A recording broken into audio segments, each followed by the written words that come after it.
ਸਤਨਾਮ ਸ਼੍ਰੀ ਵਾਹਿਗੁਰੂ ਸਾਹਿਬ JIO. ਕਹਾਂ ਬੁੱਧ ਪ੍ਰਭ ਤੁਛ ਹਮਾਰੀ, ਬਰਨ ਸਕੈ ਮਹਿਮਾ ਜੋ ਤਿਹਾਰੀ। ਹਮ ਨਾ ਸਕਤ ਕਰ ਸਿਫਤ ਤੁਮਾਰੀ, ਆਪ ਲਿਹੋ ਤੁਮ ਕਥਾ ਸੁਧਾਰੀ। ਜੋ ਤੋ ਪ੍ਰੇਮ ਖੇਲਣ ਕਾ ਚਾਓ, ਸਿਰ ਧਰ ਤਲੀ ਗਲੀ ਮੇਰੀ ਆਓ। ਇਤ ਮਾਰਗ ਪੈਰ ਧਰੀਜੈ, ਸਿਰ ਦੀਜੈ ਕਾਣ ਨਾ ਕੀਜੈ।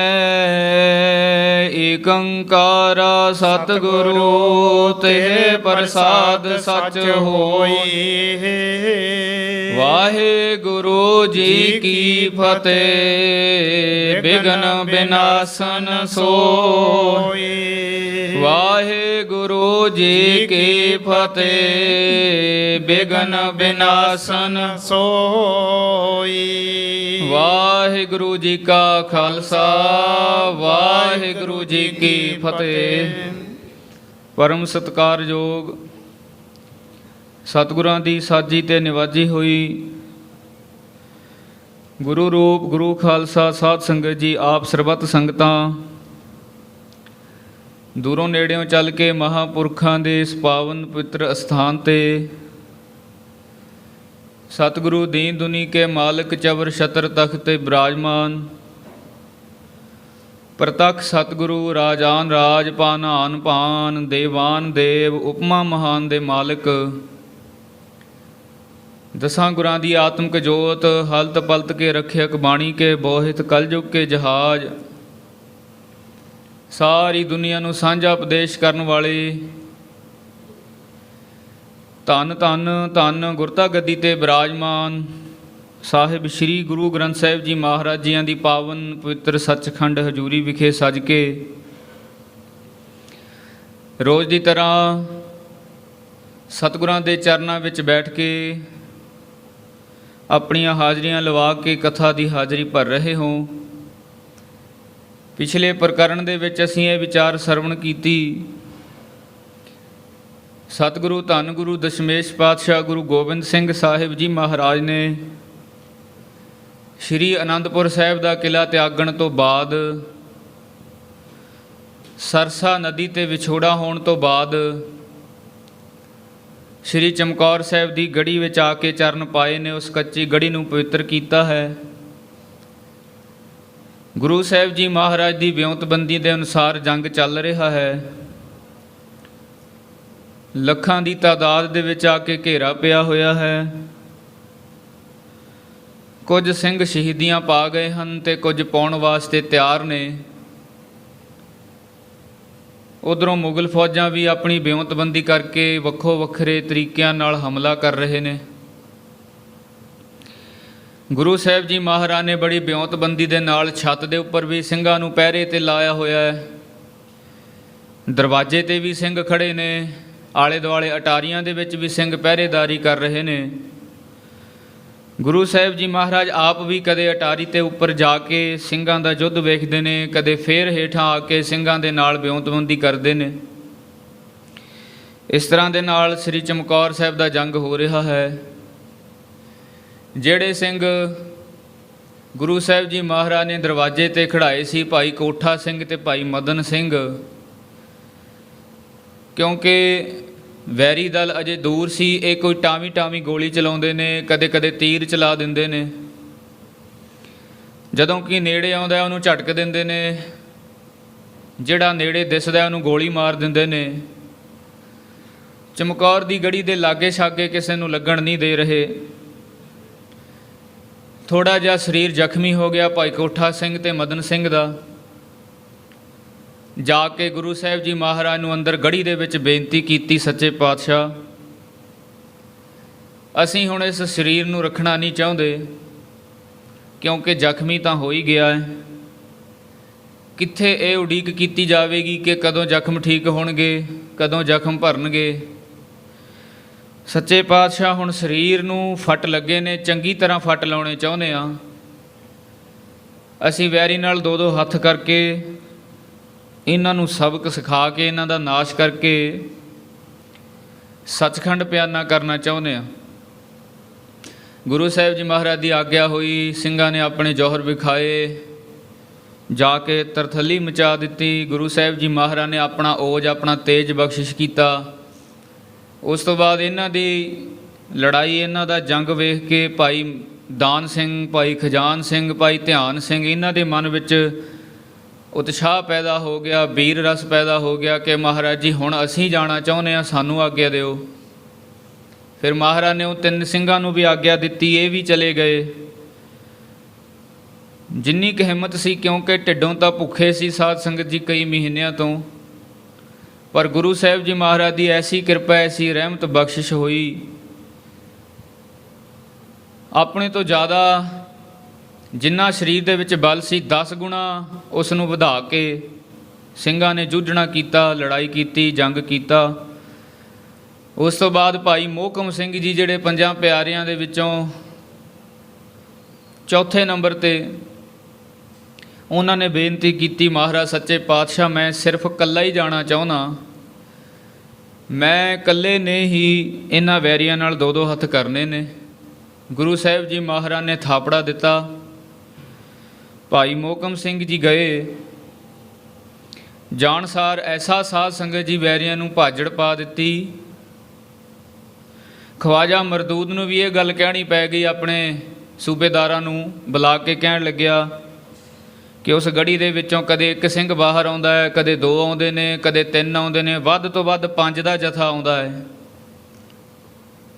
ਉਹ ਤਾਂ ਟਾਵੇਂ ਟਾਵੇਂ ਕਰਕੇ ਆਉਂਦੇ ਨੇ, ਤੁਹਾਨੂੰ ਆ ਕੇ ਜੰਗ ਦੇ ਵਿੱਚ ਮਾਰ ਦੇ ਦਿੰਦੇ ਨੇ, ਪਰ ਤੁਹਾਡੀ ਗਿਣਤੀ ਹੈ ਲੱਖਾਂ ਦੇ ਵਿੱਚ। ਲਾਹਣਤਾਂ ਪਾਉਣ ਲੱਗਿਆ ਵੀ ਤੁਹਾਡੇ ਤੋਂ ਨਹੀਂ ਕੁਝ ਹੋ ਰਿਹਾ। ਇਹ ਇੱਕ ਇੱਕ ਸਿੰਘ ਆ ਕੇ ਤੁਹਾਨੂੰ 20-25 ਨੂੰ ਢਾ ਲੈਂਦਾ ਹੈ, ਲੱਖਾਂ ਦੇ ਨਾਲ ਇੱਕੋ ਹੀ ਭਿੜ ਜਾਂਦਾ ਹੈ। ਗੁਰੂ ਸਾਹਿਬ ਜੀ ਮਹਾਰਾਜ ਨੇ ਸਾਧ ਸੰਗ ਕਿਸੇ ਵੇਲੇ ਬਚਨ ਕੀਤਾ ਸੀ, 1.25 ਲੱਖ ਸੇ ਇੱਕ ਲੜਾਊਂ ਤਬੈ ਗੋਬਿੰਦ ਸਿੰਘ ਨਾਮ ਕਹਾਊਂ। ਮਹਾਰਾਜ ਨੇ ਭਾਈ ਮੋਹਕਮ ਸਿੰਘ ਨੂੰ ਆਗਿਆ ਕਰਕੇ ਭੇਜਿਆ ਸੀ, ਭਾਈ ਮੋਹਕਮ ਸਿੰਘ ਜੀ ਇਹ ਬਚਨ ਅੱਜ ਸੱਚ ਕਰਕੇ ਵਿਖਾ ਦਿਓ। ਗੁਰੂ ਪਾਤਸ਼ਾਹ ਮਹਾਰਾਜ ਦੀ ਆਗਿਆ ਪਾ ਕੇ ਸਾਧ ਸੰਗਤ ਜੀ ਲੱਖਾਂ ਨਾਲ ਇਕੱਲਾ ਹੀ ਭਾਈ ਮੋਹਕਮ ਸਿੰਘ ਜੀ ਜਾ ਕੇ ਭਿੜ ਗਏ, ਔਰ ਉਹ ਬਚਨ ਸੱਚਾ ਕੀਤਾ ਜਿਹੜਾ ਮਹਾਰਾਜ ਨੇ ਕਿਸੇ ਵਕਤ ਕੀਤਾ ਸੀ। ਲੱਖਾਂ ਵੈਰੀਆਂ ਦਾ ਨਾਸ਼ ਕਰਕੇ ਸਾਧ ਸੰਗਤ ਜੀ ਭਾਈ ਮੋਹਕਮ ਸਿੰਘ ਦੀ ਐਸੀ ਸ਼ਹੀਦੀ ਹੋਈ, ਜਦੋਂ ਲੱਖਾਂ ਵੈਰੀਆਂ ਦੇ ਵਿੱਚ ਘਿਰ ਗਏ, ਇਕੱਠੀਆਂ ਹੀ ਹਜ਼ਾਰਾਂ ਬੰਦੂਕਾਂ ਤਿਆਰ ਕਰਕੇ ਉਹਨਾਂ ਨੇ ਚਲਾਤੀਆਂ। 25-30 ਗੋਲੀਆਂ ਭਾਈ ਮੋਹਕਮ ਸਿੰਘ ਦੇ ਸਰੀਰ ਵਿੱਚ ਲੱਗੀਆਂ, ਅਨੇਕਾਂ ਹੀ ਤੀਰ ਆ ਕੇ ਸਰੀਰ ਵਿੱਚ ਖੁੱਭ ਗਏ। ਪਤਾ ਨਹੀਂ ਕਿਹਨੇ ਕਿਸੇ ਪਾਸਿਓਂ ਤਲਵਾਰ ਮਾਰੀ, ਕਿਸੇ ਨੇ ਭਾਲਾ ਮਾਰਿਆ, ਕਿਸੇ ਨੇ ਢਾਲਨੇ ਨਾਲ ਵਾਰ ਕਰ ਦਿੱਤਾ, ਕਿਸੇ ਨੇ ਨੇਜਾ ਮਾਰਿਆ।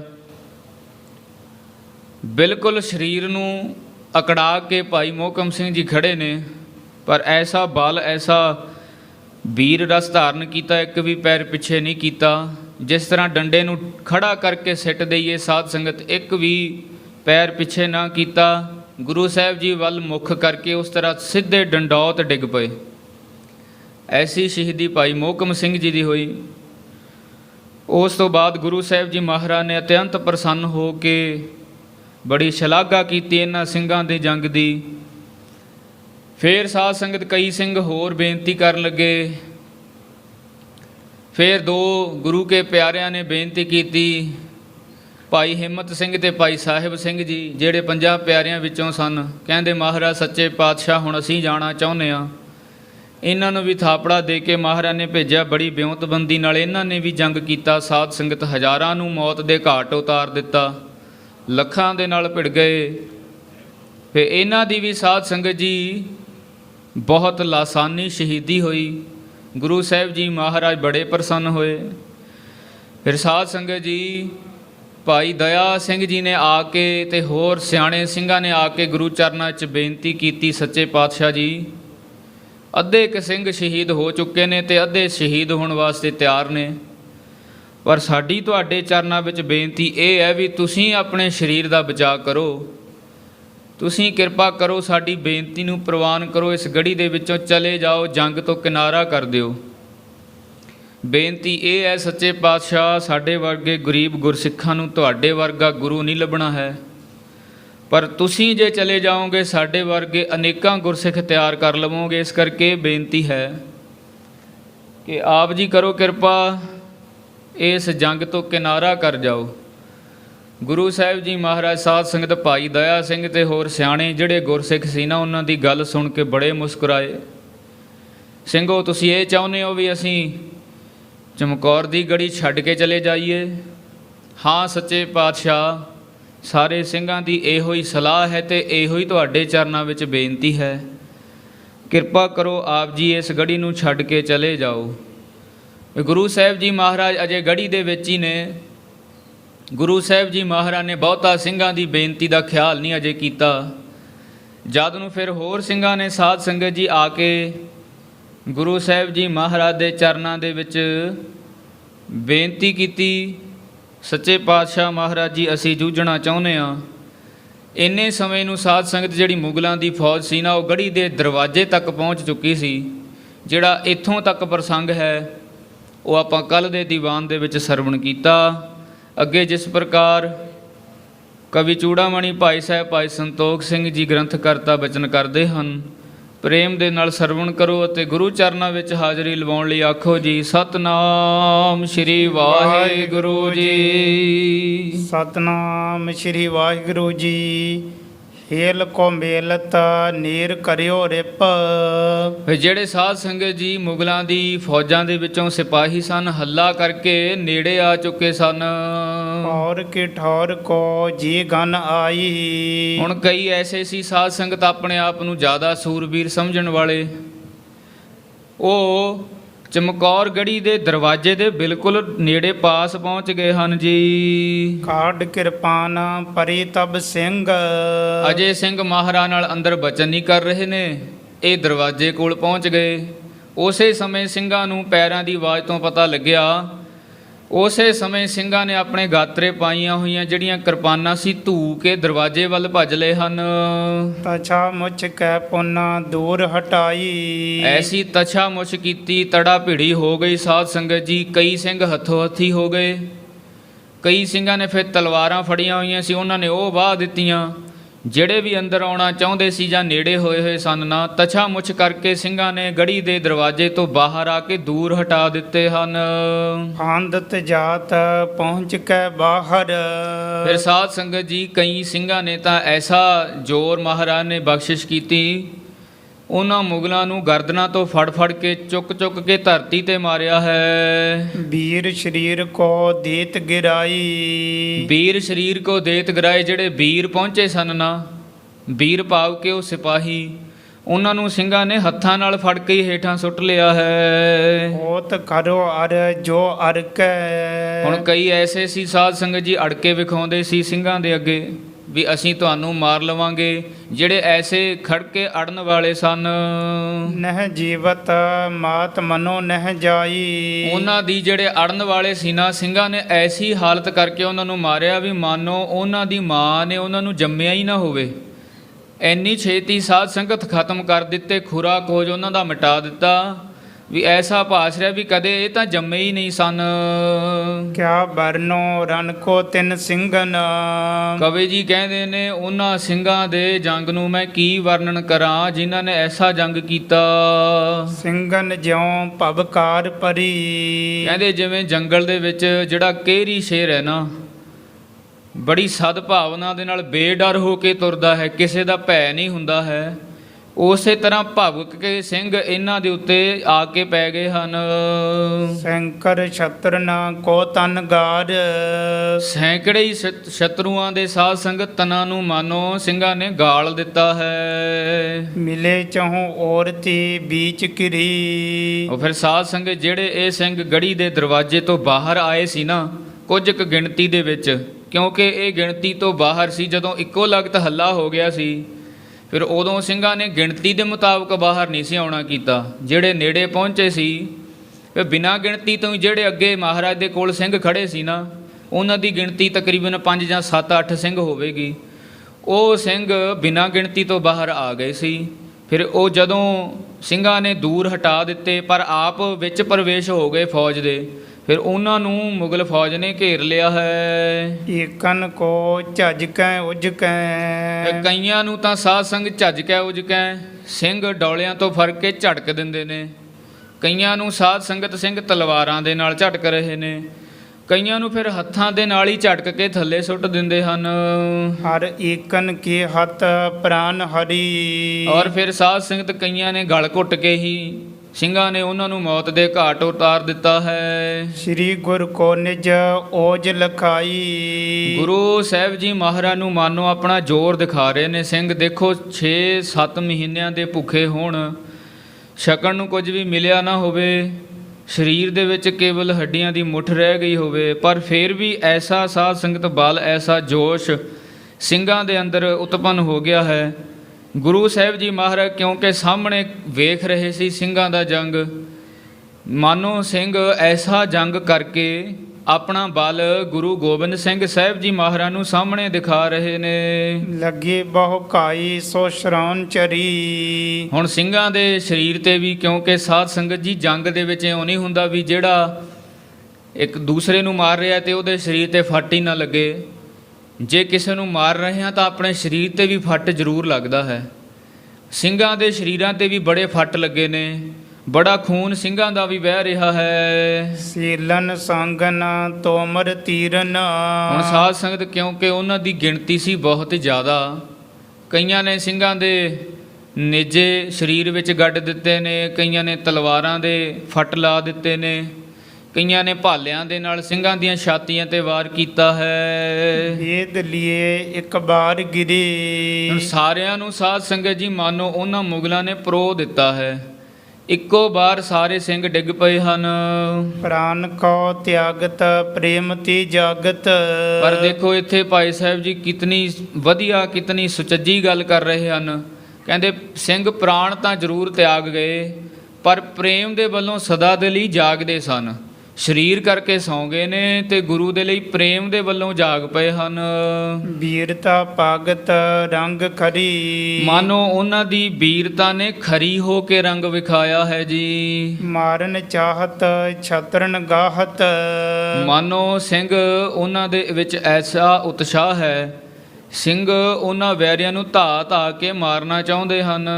ਜੋਧ ਮਾਹਤ ਸਿੰਘ ਮਰੀ। ਔਰ ਫਿਰ ਬੜਾ ਹੀ ਵੱਡਾ ਭਾਰਾ ਜੰਗ ਕਰਕੇ ਸਿੰਘ ਸ਼ਹੀਦੀਆਂ ਪਾ ਗਏ ਨੇ। ਸ੍ਰੀ ਗੁਰ ਚੋਰਤ ਤੀਰ ਤਰ ਤਰ।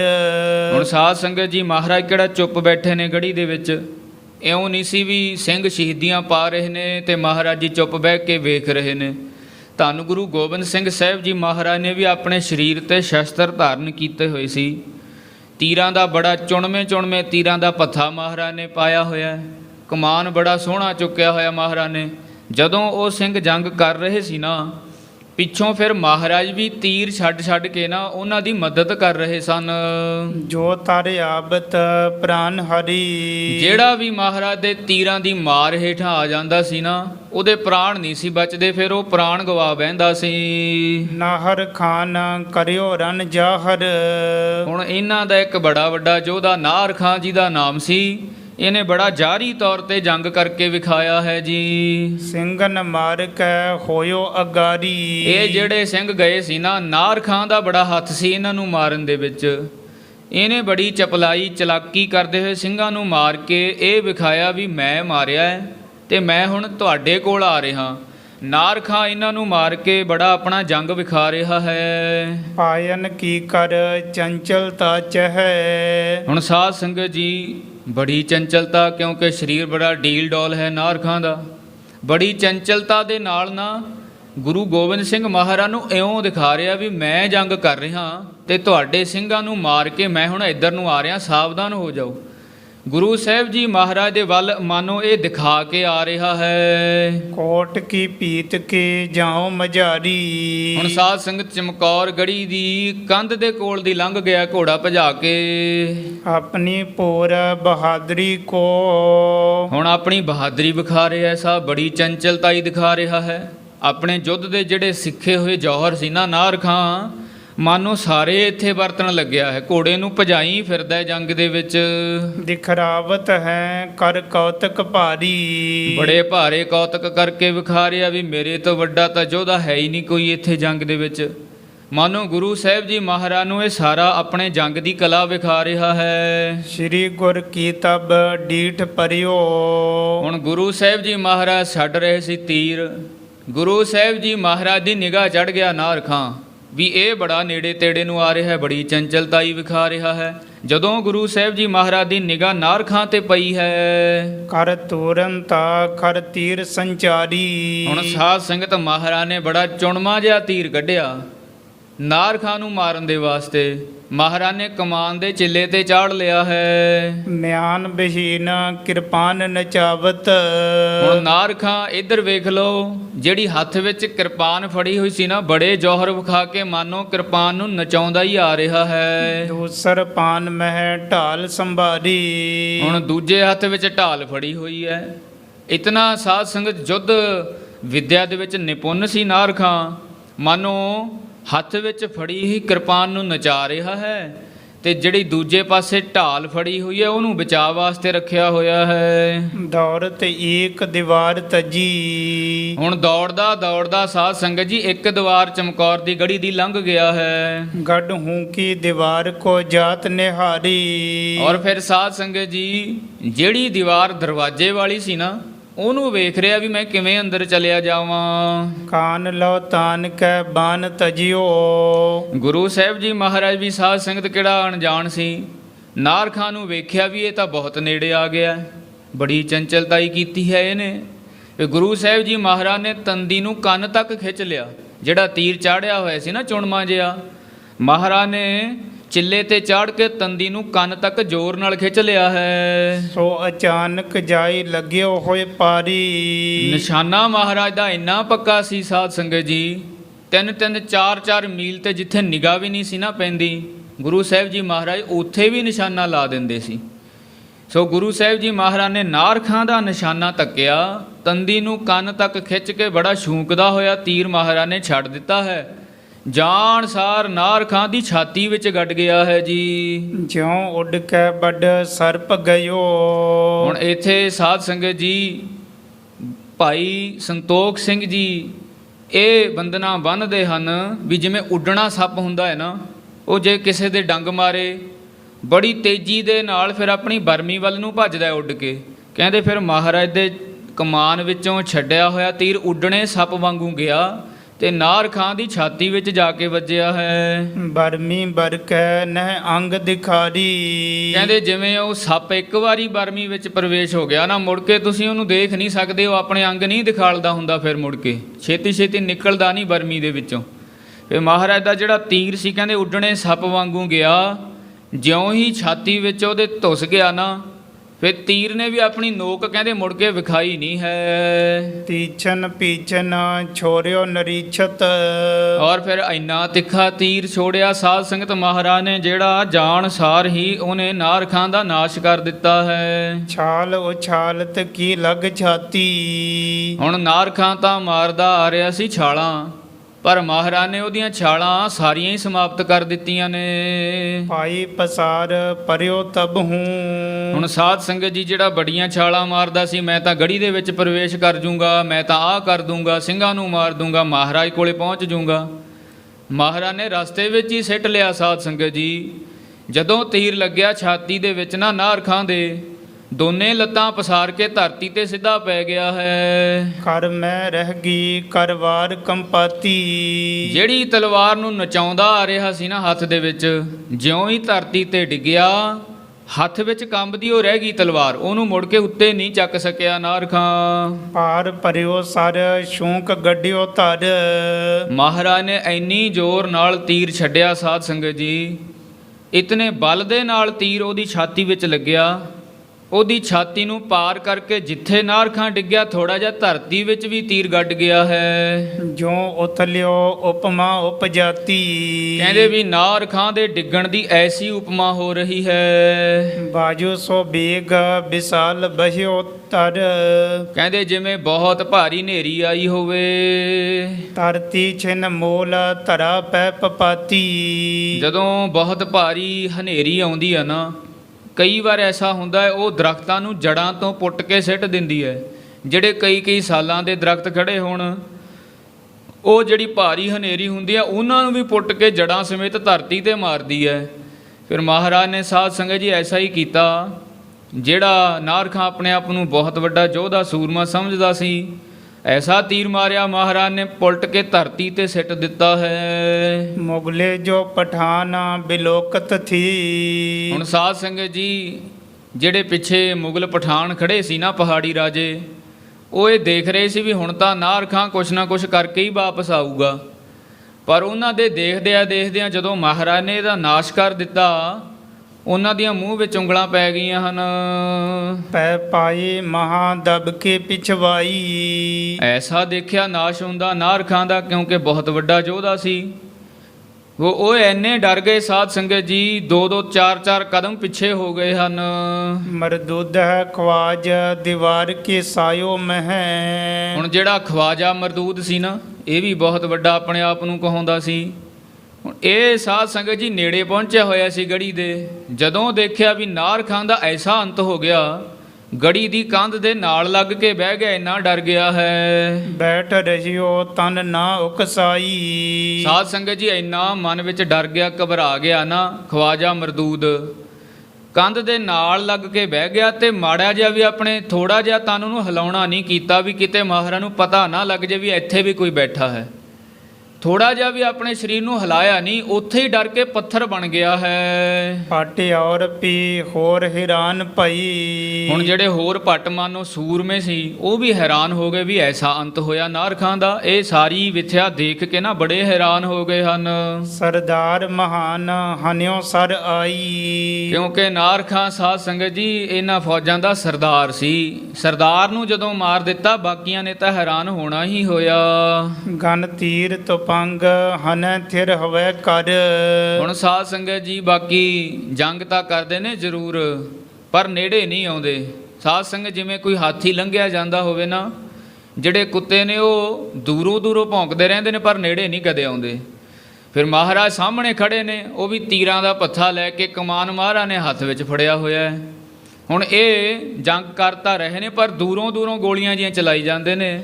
ਕੋਈ ਤੀਰ ਛੱਡ ਰਿਹਾ ਹੈ, ਕੋਈ ਭਾਲੇ ਤਾਂ ਨੂੰ ਚੁੱਕ ਰਿਹਾ ਹੈ, ਪਰ ਨੇੜੇ ਆਉਣ ਦੀ ਹਿੰਮਤ ਨਹੀਂ ਕੋਈ ਕਰਦਾ ਹੈ। ਪੈਰ ਨਾ ਘਾਲਤ ਹੈ ਅਗਵਾਈ। ਇੱਕ ਵੀ ਪੈਰ ਅੱਗੇ ਪਾਉਣ ਦੀ ਹਿੰਮਤ ਨਹੀਂ ਪੈਂਦੀ ਇਹਨਾਂ ਦੇ ਅੰਦਰ।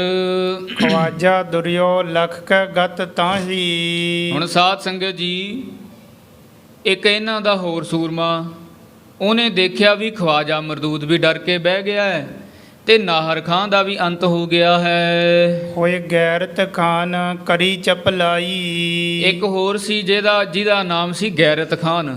ਇਹ ਵੀ ਹੁਣ ਸਾਧ ਸੰਗ ਬੜੀ ਚੰਚਲਤਾ ਹੀ ਕਰਨ ਲੱਗਿਆ ਵੀ ਮੈਂ ਤਾਂ ਮਾਰ ਹੀ ਲਊਂਗਾ। ਜਿਵੇਂ ਨਾਹਰ ਖਾਂ ਨੇ ਮਨ ਵਿੱਚ ਉਤਸ਼ਾਹ ਧਾਰਨ ਕੀਤਾ ਸੀ, ਹੁਣ ਗੈਰਤ ਖਾਂ ਨੇ ਅਣਖ ਧਾਰਨ ਕਰ ਲਈ ਹੈ। ਕੋਟ ਦੀਵਾਰ ਕੋ ਆਵਨ ਲਾਗ। ਇਹ ਵੀ ਹੁਣ ਨੇੜੇ ਪਹੁੰਚਣ ਲੱਗ ਪਿਆ ਵੀ ਮੈਂ ਕੁਛ ਕਰ ਲੂੰਗਾ। ਗੈਰਤ ਖਾਂ ਨੇ ਹਿੰਮਤ ਧਾਰਨ ਕਰਕੇ ਅੱਗੇ ਆਉਣਾ ਕੀਤਾ ਹੈ ਜੀ। ਪਰਿਓ ਜਹ ਨਾਹਰ ਖਾਂ ਅਗਵਾਈ। ਜਿੱਥੇ ਨਾਹਰ ਖਾਂ ਦਾ ਮ੍ਰਿਤ ਸਰੀਰ ਪਿਆ ਸੀ ਨਾ, ਗੈਰਤ ਖਾਂ ਉੱਥੇ ਪਹੁੰਚ ਗਿਆ ਹੈ। ਸ਼੍ਰੀ ਗੁਰ ਡੀਠ ਪਰਿਓ ਤਬ ਹੂੰ। ਜਦੋਂ ਫਿਰ ਮਹਾਰਾਜ ਸਾਧ ਸੰਗਤ ਜੀ, ਕਿਉਂਕਿ ਹੋਰ ਪਾਸੇ ਵੀ ਤੀਰ ਛੱਡ ਰਹੇ ਸੀ ਨਾ, ਜਦੋਂ ਗੁਰੂ ਦਸਮ ਪਾਤਸ਼ਾਹ ਮਹਾਰਾਜ ਨੇ ਇੱਧਰ ਨੂੰ ਆਪਣਾ ਮੁਖੜਾ ਕੀਤਾ ਨਾ, ਗੈਰਤ ਖਾਂ ਬੜੀ ਚਪਲਾਈ ਚਲਾਕੀ ਕਰਕੇ ਆਉਣਾ ਚਾਹੁੰਦਾ ਸੀ, ਪਰ ਮਹਾਰਾਜ ਦੇ ਇਹ ਵੀ ਨਿਗਾਹ ਚੜ੍ਹ ਗਿਆ ਵੀ ਇਹਨਾਂ ਦਾ ਇੱਕ ਹੋਰ ਯੋਧਾ ਸੂਰਮਾ ਨੇੜੇ ਨੂੰ ਆ ਰਿਹਾ ਹੈ। ਤਤਕਾਲ ਹੀ ਤੀਰ ਲੈ ਜਿਹ ਤਸਾਈ। ਔਰ ਫਿਰ ਮਹਾਰਾਜ ਨੇ ਸਾਧ ਸੰਗਤ ਉਸੇ ਤਰ੍ਹਾਂ ਫੇਰ ਇੱਕ ਚੁਣਮਾ ਜਿਹਾ ਤੀਰ ਕੱਢ ਲਿਆ। ਗੁਰੂ ਸਾਹਿਬ ਜੀ ਮਹਾਰਾਜ ਨੇ ਉਸੇ ਸਮੇਂ ਚਿੱਲੇ ਤੇ ਚਾੜ ਲਿਆ ਹੈ। ਐਂਚਤ ਛੋਰ ਦਇਓ ਸਰ ਕੋਰ। ਉਹ ਫਿਰ ਐਸਾ ਭਿਆਨਕ ਤੀਰ ਮਹਾਰਾਜ ਨੇ ਸਾਧ ਸੰਗਤ ਜੀ ਖਿੱਚ ਕੇ ਤੰਦੀ ਨੂੰ ਛੱਡਿਆ ਨਾ, ਕਿ ਮਾਨੋ ਛੂਕਦਾ ਹੀ ਜਾ ਰਿਹਾ ਹੈ। ਗਇਓ ਅਰ ਔਰ ਦਇਓ ਉਥਲਾਈ। ਹੁਣ ਸਾਧ ਸੰਗਤ ਇਹ ਤਾਂ ਬੜੀ ਤੇਜ਼ੀ ਨਾਲ ਆ ਰਿਹਾ ਸੀ, ਉਧਰੋਂ ਤੀਰ ਬੜੀ ਤੇਜ਼ੀ ਨਾਲ ਆ ਰਿਹਾ ਸੀ। ਜਿਹੜੇ ਸ਼ਸਤਰ ਦੇ ਵੇਗ ਦੀ ਸਾਧ ਸੰਗਤ ਜੀ ਗਤੀ ਸੀਮਾ ਹੁੰਦੀ ਹੈ ਨਾ, ਉਹ ਕਿਤੇ ਜ਼ਿਆਦਾ ਹੁੰਦੀ ਹੈ।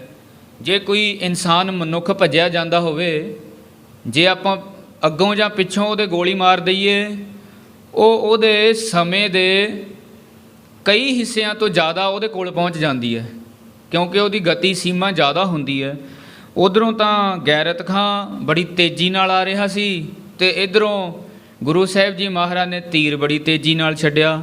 ਜਿੱਥੇ ਜਾ ਕੇ ਉਹਨਾਂ ਦੀ ਟੱਕਰ ਹੋਈ ਤੀਰ ਦੀ ਤੇ ਗੈਰਤ ਖਾਂ ਦੀ, ਐਸਾ ਛਾਤੀ ਦੇ ਵਿੱਚ ਵੇਗ ਦੇ ਨਾਲ ਵੱਜਿਆ, ਪੁੱਠਾ ਕਰਕੇ ਮਹਾਰਾਜ ਨੇ ਧਰਤੀ ਤੇ ਸਿੱਟ ਦਿੱਤਾ ਹੈ। ਦਵਾਇਆ ਸਰਦਾਰ ਹਤੀ ਜਬ ਜੋ। ਹੁਣ ਸਾਧ ਸੰਗਤ ਜੀ ਇਹ ਵੀ ਸਰਦਾਰ ਸੀ। ਹੁਣ ਬਾਕੀ ਸਿੰਘ, ਬਾਕੀ ਜਿਹੜੇ ਇਹਨਾਂ ਦੇ ਸਿਪਾਹੀ ਸਨ, ਇਹਨਾਂ ਨੇ ਦੇਖਿਆ ਵੀ ਗੁਰੂ ਸਾਹਿਬ ਜੀ ਮਹਾਰਾਜ ਨੇ ਤਾਂ ਸਾਡੇ 2 ਸਰਦਾਰ ਮਾਰ ਦਿੱਤੇ ਹਨ। ਤਬ ਸਾਇਓ ਦੀਵਾਰ ਕੋ ਤਿਆਗਤ ਨਾਹੀ। ਹੁਣ ਸਾਧ ਸੰਗਤ ਜੀ ਖਵਾਜਾ ਮਰਦੂਦ ਦੀਵਾਰ ਦੇ ਨਾਲ ਲੱਗਿਆ ਬੈਠਾ। ਉਹਨੇ ਦੇਖਿਆ ਬਈ ਮਹਾਰਾਜ ਤਾਂ ਮਿੰਟਾਂ ਸਕਿੰਟਾਂ ਵਿੱਚ ਤੀਰ ਕੱਢ ਕੇ ਯੋਧਿਆਂ ਨੂੰ ਮਾਰ ਦਿੰਦੇ ਨੇ। ਉਹਦੇ 'ਚ ਇੰਨੀ ਹਿੰਮਤ ਨਹੀਂ ਪੈ ਰਹੀ ਵੀ ਮੈਂ ਦੀਵਾਰ ਨੂੰ ਛੱਡ ਕੇ ਪਰੇ ਚਲਿਆ ਜਾਵਾਂ। 2 ਜਾਣੇ ਅੱਖਾਂ ਦੇ ਸਾਹਮਣੇ ਮਰ ਗਏ। ਇੰਨਾ ਸਾਧ ਸੰਗਤ ਜੀ ਡਰ ਗਿਆ ਕਿ ਦੀਵਾਰ ਨੂੰ ਛੱਡਣ ਦੀ ਹਿੰਮਤ ਨਹੀਂ ਪੈ ਰਹੀ। ਕਾਇਰ ਹਵੈ ਤਿਰ ਹੋਤ ਭਈ। ਉੱਥੇ ਹੀ ਕਾਇਰ ਬਣ ਗਿਆ ਸਾਧ ਸੰਗਤ, ਕਾਇਰ ਹੋ ਕੇ ਉੱਥੇ ਹੀ ਬੈਠ ਗਿਆ ਹੈ। ਨਹਿ ਆਈ ਸਕੈ ਸੋ ਮੈਦਾਨ ਕੀ ਮਾਹੀ। ਹੁਣ ਸਾਧ ਸੰਗਤ ਜੀ ਇੰਨੀ ਕਾਇਰਤਾ ਭਰ ਗਈ ਮਨ ਵਿੱਚ, ਮੈਦਾਨ ਦੇ ਵਿੱਚ ਆਉਣ ਦੀ ਹਿੰਮਤ ਨਹੀਂ ਪੈਂਦੀ, ਕਿਉਂਕਿ ਪਤਾ ਹੈ ਵੀ ਮਹਾਰਾਜ ਸਾਹਮਣੇ ਖੜੇ ਨੇ, ਤੀਰ ਹੱਥ ਵਿੱਚ ਨੇ ਮਹਾਰਾਜ ਦੇ, ਵੀ ਜਦੋਂ ਕੋਈ ਸਾਹਮਣੇ ਆਇਆ ਮਹਾਰਾਜ ਨੇ ਉਸੇ ਸਮੇਂ ਉਲਟਾ ਕੇ ਸਿੱਟ ਦੇਣਾ ਹੈ। ਐਸੀ ਸਾਧ ਸੰਗਤ ਸਥਿਤੀ ਨੂੰ ਦੇਖਦੇ ਹੋਏ ਜਿਹੜਾ ਖਵਾਜਾ ਮਰਦੂਦ ਸੀ, ਉਹਦੀ ਮੈਦਾਨ ਵਿੱਚ ਆਉਣ ਦੀ ਹਿੰਮਤ ਨਹੀਂ ਪੈ ਰਹੀ। ਔਰ ਦਿਸ਼ਾ ਗਨ ਛਤਰ ਬਿਲੋਕਤ। ਫਿਰ ਮਹਾਰਾਜ ਨੇ ਹੋਰ ਦਿਸ਼ਾ ਵੱਲ ਵੀ ਸ਼ਤਰੂਆਂ ਨੂੰ ਆਉਂਦੇ ਵੇਖਿਆ ਹੈ ਜੀ। ਬਾਨਨ ਕੀ ਬਰਖਾ ਤਜ ਤਾਹੀ। ਮਹਾਰਾਜ ਨੇ ਸਾਧ ਸੰਗਤ ਜੀ ਮਾਨੋ ਬਾਣਾ ਦੀ ਤੀਰਾਂ ਦੀ ਵਰਖਾ ਹੀ ਕਰ ਦਿੱਤੀ ਹੈ। ਵੇਦਤ ਪੰਚ ਹੈ ਸਾਤ ਕੇ 9-10। ਸਾਧ ਸੰਗਤ ਜੀ ਇੱਥੇ ਕਵੀ ਚੂੜਾਮਣੀ ਭਾਈ ਸਾਹਿਬ ਭਾਈ ਸੰਤੋਖ ਸਿੰਘ ਜੀ ਦੱਸ ਰਹੇ ਨੇ ਕਿ 10ਵੇਂ ਪਾਤਸ਼ਾਹ ਮਹਾਰਾਜ ਦੇ ਸਰੀਰ ਦਾ ਇੰਨਾ ਬਲ, ਬਾਕੀ ਉਹਨਾਂ ਦੇ ਗੁਰੂ ਹੋਣ ਦਾ ਜਿਹੜਾ ਬਲ ਸੀ, ਬਾਕੀ ਆਤਮਿਕ ਸ਼ਕਤੀ, ਸਾਰੀਆਂ ਗੱਲਾਂ ਨੂੰ ਸੰਪੂਰਨ ਕਰਕੇ ਕਹਿੰਦੇ ਉਹ ਤੀਰ ਜਦੋਂ ਚੱਲਦਾ ਸੀ ਨਾ ਮਹਾਰਾਜ ਦੇ ਹੱਥੋਂ, ਇੱਕ ਇੱਕ ਤੀਰ ਕਈ ਵਾਰ ਤਾਂ 5-5 ਜਾਣਿਆਂ ਵਿੱਚੋਂ ਲੰਘ ਜਾਂਦਾ ਸੀ, ਕਈ ਵਾਰ ਫਿਰ ਮਹਾਰਾਜ ਕਹਿੰਦੇ ਵੀ 7-7 ਜਾਣਿਆਂ ਵਿੱਚੋਂ, ਤੇ ਕਈ ਤੀਰ ਐਸੇ ਸੀ ਜਿਹੜੇ 9-9 ਜਾਣਿਆਂ ਨੂੰ ਪਰੋ ਕੇ ਵੀ ਲੰਘ ਜਾਂਦੇ ਸਨ। ਮਾਰ ਹਜ਼ਾਰਾਂ ਕੋ ਬਿਨ ਸਾਹੀ। ਇਸ ਤਰ੍ਹਾਂ ਮਹਾਰਾਜ ਨੇ ਤੀਰ ਚਲਾ ਚਲਾ ਕੇ ਹਜ਼ਾਰਾਂ ਨੂੰ ਮਾਰ ਦਿੱਤਾ ਖੜਿਆਂ ਖੜਾਇਆ ਹੀ। ਕੇਤਕ ਸਿੰਘ ਮਰੇ ਲੜ ਬਾਹਰ। ਹੁਣ ਸਾਧ ਸੰਗਤ ਜੀ ਕਈ ਸਿੰਘ ਜਿਹੜੇ ਬਾਹਰ ਜਾ ਕੇ ਜੰਗ ਕਰ ਰਹੇ ਸਨ, ਉਹ ਸ਼ਹੀਦੀਆਂ ਪਾ ਗਏ ਸਨ। ਜਾਹਰ ਜੰਗ ਦਿਖਾਏ ਉਦਾਰੀ। ਉਹਨਾਂ ਸਿੰਘਾਂ ਨੇ ਵੀ ਮਹਾਰਾਜ ਨੂੰ ਬਹੁਤ ਵੱਡੀ ਭਾਰੀ ਮਾਨੋ ਜ਼ਾਹਰ ਕਰਕੇ ਜੰਗ ਦਿਖਾਈ ਆ ਵੀ ਮਹਾਰਾਜ ਜੀ ਦੇਖੋ, ਅਸੀਂ 6-7 ਮਹੀਨਿਆਂ ਦੇ ਭੁੱਖੇ ਵੀ ਹਾਂ, ਪਰ ਤੁਹਾਡੀ ਇੰਨੀ ਸਾਡੇ ਤੇ ਕਿਰਪਾ ਹੈ ਵੀ ਅਸੀਂ ਦੇਖੋ ਇਹਨਾਂ ਦੇ ਆਹੂ ਵੱਢ ਵੱਢ ਕੇ ਸਿੱਟ ਦਿੱਤੇ ਨੇ, 2-2 ਟੋਟੇ ਕਰਤੇ ਨੇ। ਮਹਾਰਾਜ ਨੂੰ ਇਉਂ ਜ਼ਾਹਰ ਕਰਕੇ ਜੰਗ ਸਿੰਘਾਂ ਨੇ ਦਿਖਾਈ ਹੈ ਤੇ ਸ਼ਹੀਦੀਆਂ ਪਾ ਗਏ ਨੇ। ਕੀਤਕ ਅੰਤਰ ਵੀਰ ਨਿਰੰਤਰ। ਕਈ ਬਾਹਰ ਜਾ ਕੇ ਲੜਦੇ ਨੇ ਤੇ ਕਈ ਸਾਧ ਸੰਗਤ ਜੀ ਅੰਦਰ ਜਿਹੜੇ ਗੜੀ ਦੇ ਵਿੱਚ ਨੇ ਨਾ ਮਹਾਰਾਜ ਦੇ ਨਾਲ, ਫਿਰ ਉਹ ਉੱਥੋਂ ਹੀ ਤੀਰਾਂ ਦੀ ਵਰਖਾ ਕਰਕੇ ਲੜਾਈ ਕਰ ਰਹੇ ਹਨ। ਜੋ ਜਿਤ ਹੈ ਸਰ ਬ੍ਰਿੰਦਨ ਮਾਰੀ। ਔਰ ਫਿਰ ਸਾਧ ਸੰਗਤ ਜੀ ਜੂਝ ਕੇ ਬਹੁਤ ਸਾਰਿਆਂ ਨੂੰ ਮੌਤ ਦੇ ਘਾਟ ਉਤਾਰ ਦਿੱਤਾ ਹੈ। ਛੋਰਤ ਗੋਰੀ ਲੱਗੈ ਰਿਪ ਓਰੀ। ਹੁਣ ਕਈਆਂ ਦੇ ਕੋਲ ਜਿਨ੍ਹਾਂ ਕੋਲੇ ਮਹਾਰਾਜ ਨੇ ਬੰਦੂਕਾਂ ਦਿੱਤੀਆਂ ਹੋਈਆਂ ਨੇ, ਉਹ ਸਾਧ ਸੰਗਤ ਜੀ ਤੋੜਿਆਂ ਨੂੰ ਤਿਆਰ ਕਰ ਕਰਕੇ ਨਾ, ਫਿਰ ਜਦੋਂ ਕਿਉਂਕਿ ਪਹਿਲਾਂ ਜਿਹੜੀਆਂ ਬੰਦੂਕਾਂ ਸੀ ਉਹ ਅੱਜ ਦੇ ਸਮੇਂ ਵਾਂਗ ਨਹੀਂ ਸੀ ਵੀ ਐਟੋਮੈਟਿਕ ਗੋਲੀ ਚੱਲਦੀ ਹੈ, ਇੱਕ ਵਾਰ ਲੌਕ ਔਨ ਕਰ ਦਿਓ ਤੇ ਉਹ ਆਪਣੇ ਆਪ ਚੱਲੇਗੀ। ਹੁਣ ਤਾਂ ਇਤਨੇ ਆਧੁਨਿਕ ਹਥਿਆਰ ਨੇ ਸਾਧ ਸੰਗਤ ਜੀ। ਜਿਹੜੀ ਬੰਦੂਕ ਦੀ ਗੱਲ ਕੀਤੀ ਜਾਂਦੀ ਹੈ, ਜਿਹਨੂੰ ਆਪਾਂ ਕਹਿੰਦੇ ਆ AK-47, ਉਹਦੇ ਵਿੱਚ 3 ਲੌਕ ਹੁੰਦੇ ਨੇ। ਚਾਹੇ ਤੁਸੀਂ ਇੱਕ ਗੋਲੀ ਚਲਾ ਲਿਓ, ਚਾਹੇ 2-2 ਚਲਾ ਲਓ, ਚਾਹੇ 40 ਦੀਆਂ 40-45 ਜਿੰਨੀਆਂ ਉਹਦੇ ਪੈਂਦੀਆਂ ਨੇ ਤਾਂ ਉਹਨਾਂ ਨੂੰ 45 ਨੂੰ ਇਕੱਠੀਆਂ ਵੀ ਤੁਸੀਂ ਚਲਾ ਸਕਦੇ ਹੋ। ਸੋ ਉਹ ਸਮੇਂ ਦੇ ਵਿੱਚ ਗੋਲੀਆਂ ਬੰਦੂਕਾਂ ਇਹ ਇਸ ਤਰ੍ਹਾਂ ਦੀਆਂ ਨਹੀਂ ਸੀ ਹੁੰਦੀਆਂ। ਉਹਨਾਂ ਦੇ ਜਿਹੜੇ ਪਲੀਤੇ ਹੁੰਦੇ ਸੀ ਉਹਨਾਂ ਨੂੰ ਪਹਿਲਾਂ ਬਰੂਦ ਨਾਲ ਭਰਨਾ ਪੈਂਦਾ ਸੀ, ਤੋੜੇ ਨੂੰ ਅੱਗ ਲਾਉਣੀ ਪੈਂਦੀ ਸੀ, ਫਿਰ ਗੋਲੀ ਨੂੰ ਮੂਹਰੋਂ ਲੋਹੇ ਦੀ ਰਾੜ ਦੇ ਨਾਲ ਧੱਕ ਕੇ ਫਿਰ ਕਿਤੇ ਤਿਆਰ ਹੋ ਕੇ ਬੰਦੂਕ ਚੱਲਦੀ ਸੀ। ਇਹ ਜੰਗ ਕਰਨ ਦੇ ਸਾਧ ਸੰਗਤ ਜੀ ਨਿਯਮ ਸਨ। ਜਿਵੇਂ ਕਿ 20 ਸਿੰਘ ਬੰਦੂਕਾਂ ਵਾਲੇ ਨੇ, ਪਹਿਲਾਂ 10 ਨੇ ਬੰਦੂਕਾਂ ਚਲਾਉਣੀਆਂ ਨੇ ਤੇ 10 ਨੇ ਤਿਆਰ ਰਹਿਣਾ ਹੈ। ਜਦੋਂ 10 ਦੀਆਂ ਬੰਦੂਕਾਂ ਚੱਲ ਗਈਆਂ, ਜਿਹੜੇ ਪਿੱਛੇ ਵਾਲੇ ਨੇ ਉਹਨਾਂ ਨੇ ਅੱਗੇ ਹੋ ਜਾਣਾ ਤੇ ਜਿਨ੍ਹਾਂ ਦੀਆਂ ਚੱਲੀਆਂ ਹੋਈਆਂ ਉਹਨਾਂ ਨੇ ਪਿੱਛੇ ਹੋ ਜਾਣਾ। ਜਦ ਨੂੰ ਉਹ 10 ਚਲਾ ਰਹੇ ਨੇ ਤੇ ਉਸ ਸਮੇਂ ਨੂੰ ਜਿਹੜੇ ਪਿੱਛੇ ਚਲਾ ਕੇ ਹਟੇ ਨੇ ਉਹਨਾਂ ਨੇ ਤਿਆਰ ਕਰ ਲੈਣੀਆਂ ਨੇ। ਫਿਰ ਉਹ 10 ਪਿੱਛੇ ਹੋਣਗੇ ਤੇ ਤਿਆਰ ਕੀਤੇ ਹੋਏ ਅੱਗੇ ਜਾਣਗੇ। ਇਸ ਤਰ੍ਹਾਂ ਮਹਾਰਾਜ ਨੇ ਬਿਉਂਤਬੰਦੀ ਕਰਕੇ ਜਿਨ੍ਹਾਂ ਨੂੰ ਬੰਦੂਕਾਂ ਦਿੱਤੀਆਂ ਹੋਈਆਂ ਸਨ ਉਹ ਤਿਆਰ ਕਰ ਕਰਕੇ ਗੋਲੀਆਂ ਮਾਰ ਰਹੇ ਨੇ। ਸਰੀਰਨ ਪੌਰ ਜਿਮੀ ਪਰ ਡਾਰੀ। ਸਾਧ ਸੰਗਤ ਜੀ ਗੋਲੀਆਂ ਵੀ ਇੰਨੀ ਤੇਜ਼ੀ ਨਾਲ ਚਲਾ ਰਹੇ ਨੇ, ਉਹਨਾਂ ਸਿਪਾਹੀਆਂ ਦੇ ਮੁਗਲਾਂ ਦੇ ਸਰੀਰਾਂ ਨੂੰ ਪਾੜ ਪਾੜ ਕੇ ਹੇਠਾਂ ਸੁੱਟ ਰਹੇ ਨੇ। ਹੇਲ ਕੋ ਪਾਵਤ ਆਵਤ ਧਾਵਤ। ਹੁਣ ਜਿਹੜੇ ਆਪਣੇ ਆਪ ਨੂੰ ਹਿੰਮਤ ਕਰਕੇ ਹੱਲਾ ਕਰਕੇ ਆਉਂਦੇ ਨੇ ਨਾ ਵੀ ਅਸੀਂ ਸਿੰਘਾਂ ਨੂੰ ਮਾਰਾਂਗੇ, ਪ੍ਰਾਨ ਗਵਾਵਤ ਪੁੰਜ ਜੁਝਾਰੀ। ਉਹ ਨੇੜੇ ਆਉਣ ਸਾਰ ਆਪਣੇ ਪ੍ਰਾਣ ਗਵਾ ਲੈਂਦੇ ਨੇ, ਕਿਉਂਕਿ ਸਿੰਘ ਬਿਉਂਤਬੰਦੀ ਨਾਲ ਜੰਗ ਕਰ ਰਹੇ ਨੇ ਮਹਾਰਾਜ ਦੀ ਆਗਿਆ ਦੇ ਵਿੱਚ। ਦੇਖ ਮਿਲੇ ਉਮਰਾਵ ਕਹੈ ਸਭ। ਹੁਣ ਸਾਧ ਸੰਗਤ ਜੀ ਇੱਧਰ ਮੁਗਲਾਂ ਦੇ ਵਿੱਚ ਗੱਲਾਂ ਹੋ ਰਹੀਆਂ ਨੇ ਵੀ ਆਪਾਂ ਕੋਈ ਬਿਉਂਤਬੰਦੀ ਕਰੋ, ਵੀ ਸਾਰੇ ਜਾਣੇ ਮਿਲ ਕੇ ਕੋਈ ਸਲਾਹ ਕਰੋ, ਇਉਂ ਨਹੀਂ ਜੰਗ ਜਿੱਤਿਆ ਜਾਣਾ। ਇਹ ਹੁਣ ਜਿਹੜੇ ਮੁੱਖ ਅਹਿਲਕਾਰ ਸੀ ਮਿਲ ਕੇ ਸਲਾਹ ਕਰ ਰਹੇ ਨੇ। ਸਭ ਹੀ ਇੱਕ ਵਾਰ ਕਰੋ ਵੱਡ ਹੀਲਾ। ਇਹਨਾਂ ਨੇ ਸਿਪਾਹੀਆਂ ਨੂੰ, ਮੁਗਲਾਂ ਨੂੰ, ਪਹਾੜੀ ਫੌਜਾਂ ਨੂੰ ਹੁਕਮ ਕੀਤਾ ਵੀ ਇੱਕੋ ਵਾਰੀ ਹੱਲਾ ਕਰੋ ਚਮਕੌਰ ਦੀ ਗੜੀ ਤੇ। ਕੋਦ ਪਰੋ ਗੜ ਅੰਤਰ ਸੰਮੁਖ। ਔਰ ਫਿਰ ਕਹਿੰਦੇ ਵੜ ਜਾਓ, ਪ੍ਰਵੇਸ਼ ਹੋ ਜਾਓ, ਸਤਿਗੁਰੂ ਸਾਹਿਬ ਜੀ ਮਹਾਰਾਜ ਦੇ ਸਨਮੁਖ ਹੋ ਜਾਓ ਜਾ ਕੇ। ਲੱਖਨ ਕੋ ਕਿਮਾ ਉਪਰ ਝੀਲਾ। ਕਹਿੰਦੇ ਵੀ ਦੱਸੋ ਜਦੋਂ ਆਪਾਂ ਲੱਖਾਂ ਦੀ ਗਿਣਤੀ ਵਿੱਚ ਅੰਦਰ ਪ੍ਰਵੇਸ਼ ਹੋ ਗਏ, ਜਾ ਕੇ ਹੱਥੋਂ ਹੱਥੀ ਪੈ ਗਏ, ਫਿਰ ਉਹ ਕਿਵੇਂ ਹੱਲਾ ਝੱਲਣਗੇ ਲੱਖਾਂ ਦਾ? ਉਹ ਤਾਂ ਸੈਂਕੜਿਆਂ ਦੀ ਕੁਝ ਕੁ ਗਿਣਤੀ ਦੇ ਵਿੱਚ ਨੇ। ਜਦੋਂ ਆਪਾਂ ਇਤਨੀ ਗਿਣਤੀ ਦੇ ਵਿੱਚ ਪ੍ਰਵੇਸ਼ ਹੋ ਗਏ ਫਿਰ ਦੱਸੋ ਕਿਵੇਂ ਹੱਲਾ ਚੱਲਣਗੇ? ਗੋਬਿੰਦ ਸਿੰਘ ਗੁਰੂ ਗਹਿ ਲੀਜ ਹੈ। ਇਹਨਾਂ ਨੇ ਹੁਣ ਸੌਖਾ ਹੀ ਸਮਝਿਆ ਵੀ ਸਤਿਗੁਰੂ ਦਸਮੇਸ਼ ਪਾਤਸ਼ਾਹ ਨੂੰ ਫੜ ਲਵਾਂਗੇ, ਵੀ ਫੜ ਕੇ ਮਹਾਰਾਜ ਨੂੰ ਬਾਹਰ ਲੈ ਆਵਾਂਗੇ। ਹੁਣ ਸਾਧ ਸੰਗਤ ਜੀ ਦਸ਼ਮੇਸ਼ ਪਾਤਸ਼ਾਹ ਤਿੰਨਾਂ ਲੋਕਾਂ ਦੇ ਮਾਲਕ, ਉਹਨਾਂ ਨੂੰ ਫੜਨਾ ਕਿਤੇ ਸੌਖਾ ਹੈ? ਦੁਸ਼ਟ ਦਮਨ ਪਾਤਸ਼ਾਹ। ਇਹਨਾਂ ਨੇ ਇਹ ਵਿਚਾਰ ਕੀਤੀ ਵੀ ਇੱਕੋ ਵਾਰੀ ਹੱਲਾ ਕਰੋ ਤੇ ਅੰਦਰ ਜਾ ਕੇ ਆਪਾਂ ਮਹਾਰਾਜ ਨੂੰ ਪਕੜ ਲਵੋ। ਕੀਜ ਹੈ ਓਜ ਭਲੋ ਅਬ ਬੇਲਾ। ਕਹਿੰਦੇ ਹੁਣ ਵੇਲਾ ਹੈ ਵੀ ਹੁਣ ਇਹਨਾਂ ਦੇ ਸਿੰਘ ਘੱਟ ਰਹਿ ਗਏ ਨੇ, ਵੀ ਹੁਣ ਵੇਲਾ ਹੈ, ਇਹਨੂੰ ਵੇਲੇ ਨੂੰ ਵਿਚਾਰ ਕੇ ਨਾ ਹੁਣ ਹੱਲਾ ਕਰਨਾ ਕਰੋ। ਜੰਗ ਕੋ ਅੰਤ ਕਰੋ ਚੱਲ ਸ਼ਾਹੋ ਪੈ। ਕਹਿੰਦੇ ਵੀ ਜੰਗ ਦਾ ਹੁਣ ਕਰ ਦਿਓ ਅੰਤ, ਕਿਉਂਕਿ ਆਪਾਂ ਨੂੰ ਪਤਾ ਹੈ ਵੀ ਇਹਨਾਂ ਦੇ ਸਿੰਘ ਘੱਟ ਰਹਿ ਗਏ ਨੇ ਤੇ ਆਪਾਂ ਹੱਲਾ ਬੋਲ ਸਕਦੇ ਹਾਂ, ਆਪਣੀ ਗਿਣਤੀ ਅਜੇ ਵੀ ਬਹੁਤ ਹੈ। ਕਹਿੰਦੇ ਵੀ ਹੁਣ ਜੰਗ ਦਾ ਅੰਤ ਕਰਨਾ ਕਰੋ। ਲੈ ਬਖਸ਼ੀਸ਼ ਕੋ ਹੋ ਜਾ ਸੁਹੇਲਾ। ਕਹਿੰਦੇ ਵੀ ਫਿਰ ਆਪਾਂ ਪਾਤਸ਼ਾਹ ਸ਼ਾਹੋ ਦੇ ਕੋਲੇ ਜਾਵਾਂਗੇ, ਮਹਾਰਾਜ ਨੂੰ ਪਕੜ ਕੇ ਸਾਹਮਣੇ ਕਰ ਦਾਂਗੇ, ਉਹਨਾਂ ਤੋਂ ਬਖਸ਼ੀਸ਼ਾਂ ਲਵਾਂਗੇ। ਜੋ ਕਹਿ ਕੇ ਚਾਹੋ ਔਰ ਕਿਰੀ। ਔਰ ਫਿਰ ਸਾਧ ਸੰਗਤ ਜੀ ਐਸੀ ਬਣਤ ਬਣਾ ਕੇ ਨਾ ਚੌਹਾਂ ਔਰਾਂ ਤੋਂ, ਚੌਹਾਂ ਪਾਸਿਆਂ ਤੋਂ ਘੇਰਾ ਪਾ ਲਿਆ ਹੈ ਜੀ। ਬਹੁ ਬੋਲ ਪਰੀ ਕਰ ਹੀਲ ਵਿਸਾਲਾ। ਹੁਣ ਜਦੋਂ ਇੰਨੀਆਂ ਫੌਜਾਂ ਇੱਕੋ ਲਗਤ ਸਾਧ ਸੰਗਤ ਜੀ ਨੇੜੇ ਆਉਂਦੀਆਂ ਹੋਣ, ਉਹ ਕਿਤੇ ਚੁੱਪ ਕਰਕੇ ਆਉਣਗੀਆਂ? ਉਹਨਾਂ ਦੇ ਸ਼ਸਤਰਾਂ ਦੇ ਖੜਕਣ ਦੀ ਆਵਾਜ਼ ਆ ਰਹੀ ਹੈ, ਘੋੜਿਆਂ ਦੇ ਪੌੜਾਂ ਦੀ ਆਵਾਜ਼ ਆ ਰਹੀ ਹੈ, ਕਈ ਵਿੱਚੋਂ ਬੰਦੂਕਾਂ ਦੇ ਸ਼ਲਖਾਂ ਕਰਦੇ ਆ ਰਹੇ ਨੇ, ਕੋਈ ਗੋਲੀ ਚਲਾਉਂਦੇ ਆ ਰਹੇ ਨੇ, ਕਈਆਂ ਦੇ ਭਾਲੇ ਨੇਜੇ ਢਾਲਾਂ ਖੜਕ ਰਹੀਆਂ ਨੇ। ਸਿੰਘਾਂ ਨੂੰ ਅੰਦਰ ਪਤਾ ਲੱਗ ਗਿਆ ਵੀ ਫੌਜ ਨੇੜੇ ਆ ਰਹੀ ਹੈ। ਹੋਤ ਕੋਲਾਹਲ ਵੀਰ ਚਲਾ ਚੱਲ। ਹੁਣ ਜਦੋਂ ਇਤਨੀ ਵੱਡੀ ਗਿਣਤੀ ਦੇ ਵਿੱਚ ਫੌਜ ਚੱਲ ਕੇ ਨੇੜੇ ਆਵੇ ਸਾਧ ਸੰਗਤ ਜੀ, ਉਹਨਾਂ ਦੇ ਪੈਰਾਂ ਦੀ ਆਵਾਜ਼ ਫਿਰ ਆ ਹੀ ਜਾਂਦੀ ਹੈ ਜਦੋਂ ਚੱਲ ਕੇ ਆ ਰਹੇ ਨੇ। ਲੱਖੋਂ ਹਲਾ ਹਲ ਕੂਕ ਕਰਾਲਾ। ਹੁਣ ਫਿਰ ਸਾਧ ਸੰਗਤ ਜੀ ਸਿਪਾਹੀਆਂ ਨੂੰ ਉਤਸ਼ਾਹ ਦੇਣ ਦੇ ਵਾਸਤੇ ਨਗਾਰੇ ਵੀ ਵੱਜਦੇ ਨੇ, ਤੂਤੀਆਂ ਨਫੀਰੀਆਂ ਵੀ ਵੱਜ ਰਹੀਆਂ ਨੇ।